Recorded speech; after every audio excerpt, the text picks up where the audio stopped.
Well, hello there. Jennifer, we have much to talk about today. Yes, and I'm in the office. It feels so good to be in the office. I was at my office earlier, and I picked up mail, and it was very exciting. Yeah. Well, I have only about 20 minutes today, and there's so much going on. It's like craziness on all the national kind of groups and places and so on and so forth, with certain new companies doing certain things. And someone asked me this weekend, why is it, someone new to the business was like, why do I have like certain friends that have joined certain companies that are like cultish about it? And I'm going to give you my theory. Now, I will back this up by saying I don't follow this stuff anywhere near as you. Okay. So wherever I'm coming from is really like a gut instinct, which is All right. typically pretty good.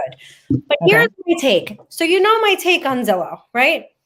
My take on Zillow is Zillow would not be Zillow if agents just did what they were supposed to do, which is lead generate. Zillow is not the first third-party company to sell us back leads, okay? If you saw Glengarry Glen Ross, what do you think were on the little postcards? That was Zillow before it was called Zillow. They were selling you leads. Why? Because most realtors do not want to lead generate, period. And that is like your primary job. So Zillow became this great company because of the things that most brokers don't want to do, or most real estate agents or licensed real estate agents, whatever you want to call them. Okay. Yeah. So now fast forward to all these fancy schmancy real estate business models that have stocks, that have what do you call that? Residual income, all these different words for other multi-level models, multi-level recruiting models. Recruiting, and also the stocks. There's one company now that's offering stocks, and they're going public, and they're doing all this crazy stuff. Do you want to know what it is, Phil? All it is dangling a carrot, because they know 95% of realtors do not want to do what they need to do to build a book of business that will bring them a business that is duplicatable, sustainable, and predictable. So they would revenue share. Thank you. They would rather come up with not the companies. The companies are geniuses. They're just doing what Zillow is doing. Brokers would rather run around and find all different ways of earning a living instead of the easy one that is right in front of them. And they think there's these magic pills and these magic potions and these magic whatever. Now, look, I'm not saying all of these things aren't great, but I can promise you that none of it means anything if you don't do the 20% that brings you 80% of your money, which is lead generation. So really, it just blows my mind. And so when I hear people, or I see people leave companies, no names mentioned, right? Leave a company where they've done nothing, and have come from other companies where they've done nothing. And they think, and I've had more than one person like this leave me. So if you think I'm talking about you right now, probably not. And then you think you're going to go to another company, and because they have blah, blah, blah, blah, blah, guess what? If you do nothing, you get nothing. You reap what you sow is certainly predates you and me. So you're coming at this from the point of view of I would say your garden variety working real estate agent. Yeah, I'm not talking about someone that has 40 people under them, and you get recruited and you get certain incentives. But even then, Phil, there's strings attached. I'm sorry. Go ahead. Well, of course. So there are, I hate to use the phrase, there's a lot to unpack here, but I'll say one thing about Zillow, that they didn't just offer agents an opportunity to kind of skip the prospecting. Zillow gave the public something that the public wasn't getting from the industry. And that is a higher level of transparency, if you want to call it that, but information. Okay. So when you and I were first starting our careers, there was an internet, and it was extremely rudimentary. And if you were doing a home search on the internet in 2000 or 2004, you would see a picture of a house. They would not give you the address, and you had to call an agent to get more information, and most likely you'd reach the listing agent. Okay. You wouldn't be told the address. You wouldn't know anything about the listing or pricing history of the property.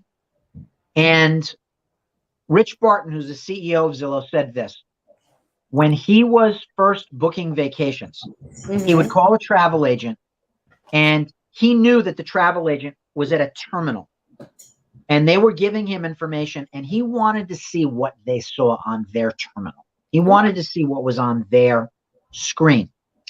Zillow, to a large degree, did that for the consumer with what the MLS and IDX was not providing. What is the pricing history of this property? How long has it been on the market? What's the address? Addresses were added in the mid-2000s, 2005, 6, 7. We started putting addresses, at least in our local market, on there.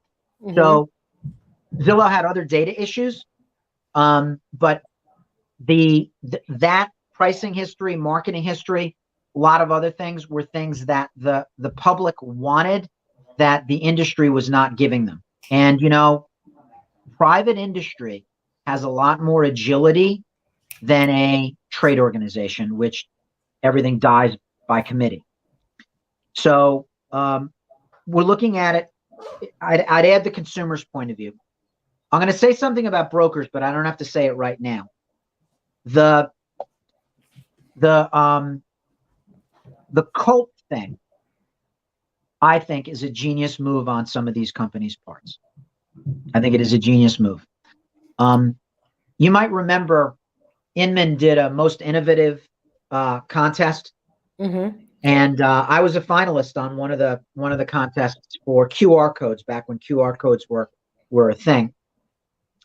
And I lost to a real estate brokerage in New York City because he gave bonuses to agents who tattoo the logo on their body. Yes, I remember. Now, I like you very much, but do you think I would tattoo Jenn Maher on my body? No, and I'm definitely not tattooing J. Phillip on my body. I don't think you. Yeah, I don't begrudge you that. It's okay. You don't have to do that. I think, though, when you are giving agents recruiting bonuses, recruiting residuals, when you are offering stock options, we had a pretty big fish who said that the reason that he went with, brand X instead of us is, that stock options thing was a thing. So it is a brilliant move on their part to create a cult-like following based on their value proposition. They came up with a clever value proposition in many instances, at least to the agents they did. There is one company out there. It is an alternate business model, and they are doing the discount route. Now, all commissions are negotiable. Let's put that out there right away. But they are actively building their pitch to the public by saying they're cheaper. So we've seen this drill before, have we not? Yeah. They are actually not on the MLS either. They are trying to create their own ecosystem, which, again, God bless. Create your own platform. Doesn't have to be on the MLS to sell, especially in this market. When the market does turn, they will go out of business. I will make that prediction. Well, look, there's something to be said for business models that only last for a season. And I've seen a lot of them come and go. Some of them come and don't plan on only lasting for a season, but some come and they plan on only lasting for a season. There's room for everybody. I'm a big believer in that. I will always believe that. I am not afraid of all these different things. But so I hear what you're saying from a consumer perspective, but from a broker perspective, you know, I think they're just collecting kind of like not the best. Let's just put it that way. Because if you're not committed to being your own CEO, running your own book of business, being in charge of your own destiny, how much do you care about your buyers and sellers' destinies? Like, that's just how I think about it. It's probably messed up to say. And I'm not talking about people who go over, work hard, make it happen, get that gross revenue or whatever the heck it's called. What's it called again? What did he just put on the screen? Residuals. Residuals, yes. And there are, you listen, I have friends that are killing it at so many of these companies, but it's still the same percentage revenue share. It's still the same percentage. The top 5 making the most. So wherever you go, there you are, people, is all I'm trying to say. Where did you get that? Wherever you go, there you are. I seem to recall hearing that before. Wherever you go, there you are. Why, you say that? I think it's a big. There's actually a book I found in the Garland of Letters in Philadelphia in the mid-90s. Wherever you go, there you are. Yeah, but that's my point. And it looks silly, you know? So wherever you are, kick ass. Don't kick ass because of, you know. Well, yeah. If, you know, clean your room up, clean up.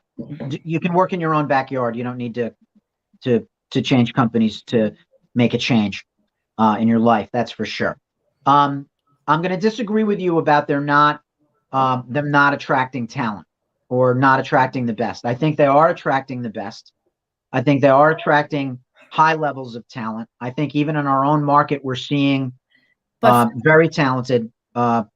Absolutely. And then we'll see almost the same happen in 5 years to a new business model, and then the same, and then the same. I know some really high level talented people where this is like their second or third major, you know, disruption in the market, moving over into this new business model, and how many people they took with them. And it's just part of the playing field. So it is. So, well, I think I agree with you, and I know some of them are attracting talent. It's still the same ratio. It's still the 5% or the top 15% or the top 10, you know, depending on what numbers you're looking at. But new business models do not change the ratio of who is successful in this business. It doesn't. No, you're not. The only person that's going to make you. Yeah. The only one that's going to make you successful is you. That is for sure. Some people do need to find their niche a little bit. They need to wander a little bit to find their niche. Yep. Here's a takeaway for brokers. I said I was going to say something about brokers later, and I'm going to tell you what I think brokers need to understand. Back when I was looking at starting my own brokerage, the school of thought was, you know, you should have X amount of months expenses put away. You need to get business insurance. You need to do some nuts and bolts of starting your company. Do you want to work out of your home at first? Do you want to rent brick and mortar? Now the stakes are raised. If you are going to start a real estate brokerage now, you have to seriously look at what is your value proposition and what is your end game.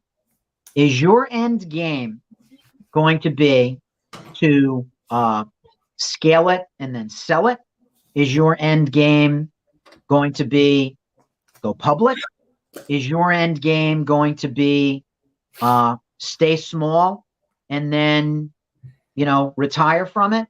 And what is your value proposition to consumers and agents? You have to really dive deeply into this stuff, because we try harder or we're better or we have cuter colors.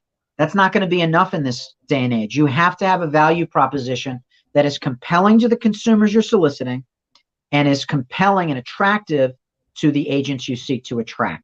And they keep upping the ante. We did not see stock options and IPOs being part of the end game for real estate brokerage brands 5 and 10, well, maybe 5 years ago, but no, certainly not 10 or 20 years ago. So the ante has been upped greatly. And I think one company, I'm not going to say the name, but it rhymes with Fedrin, originated the living off of venture capital until you do an IPO, and other companies have followed suit. Well, I think that those business models are also morphing in turning real estate into a more typical corporate job, whereas, which have benefits and a draw and or a salary and or lots of other things, which is a totally different personality that will be attracted to the business. And I'm not saying, so I think that's good in some senses, because you do now open up the playing field for different kind of personalities to succeed. However, I like, and we're still working on it. I've asked you to do your wordsmith thing, but I like how in our mission statement, we have gone beyond that. It's too much to promise the consumer experience, where I feel we can do a really good job in promising that we're going to train our agents and help them with the mindset, help them with the motivation, help them with the tools, help them with all of their basic needs so that they can be the best version of themselves, which then in turn is going to help give the best consumer experience. Because I don't see how stock options help the consumer have a better experience. I'm sorry. I don't think they do, but they will attract agents. By the way, benefits, healthcare, things like that. Those are other things that brands are doing to up the ante in agent recruiting. I do see some brands growing and prospering with that idea that you just touched on, which is, we will help you be your best self. We will help you have balance in your life. We will help you build your business without losing your sanity or your marriage. All right. Mm-hmm. That to me is a proven value proposition to recruits. Right. It doesn't mean anything to the consumer, but you have a different message to consumers. But it does. Yeah. You just have to educate them, because when you're dealing with an agent who's not stressed and worried or not knowledgeable or doesn't have someone to call and be like, oh my God, I just ran into this situation and I'm not sure what to do. How do I handle it? Or doesn't have a mentor, doesn't have boot camp, doesn't have all these things. And they just kind of get thrown out into the wild, but they have, benefits.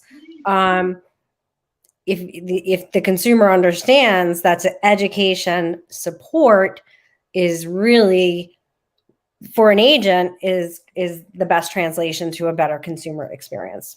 I think training resonates with the consumer. I think our agents are better rested is not as very compelling to the consumer. Consumers don't care how well rested our agents are, to me.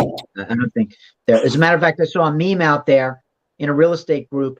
Please don't mistake my time off for my availability to you. So, while I do think some consumers cerebrally do understand, it's probably not a good idea to call my agent every day at dinner time. Probably what's more compelling to the consumer is training. Yes, our agents are well trained. We train our agents to handle situations just like yours. That to me is compelling to the consumer. Training probably is the universal language that appeals as much to the agents you're trying to recruit as it does to the consumer who's looking to hire them. Benefits, I don't think the consumer cares if you have dental. Exactly. But it's true. It's not just training. It's training and support. There's a big difference in having someone to call when you're out in the field and boom, because you know how it goes.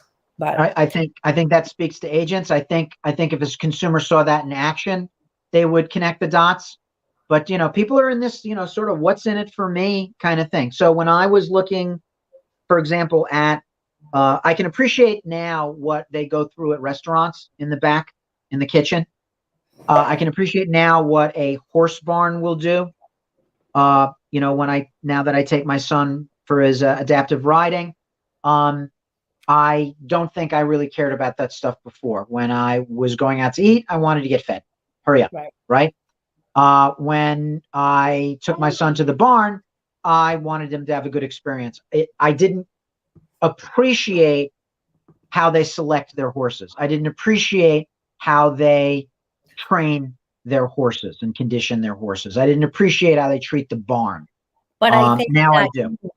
I think that the consumer will, and I got to run, that the consumer will, after they see this market, after they've seen the chaos, after they've seen, I personally do think, well, maybe it's only my tribe, right? Right? You attract your tribe, we attract our tribe attracts their tribe. I can see a lot of people that I know and in my little world here that will seek out people who are mentally balanced, life balanced, spiritually balanced, and all of those things, because we're all craving quality human connection and we are cutting off toxic human connection. I think that is happening at a very rapid pace. I know. Okay. Well, now we're on a whole nother topic, but yeah, I'm with you there, but I think we've just laid the groundwork for next week. all right, I gotta run. I gotta go to the doctor in Yorktown, and I'm late. So okay, go get him. Bye, guys.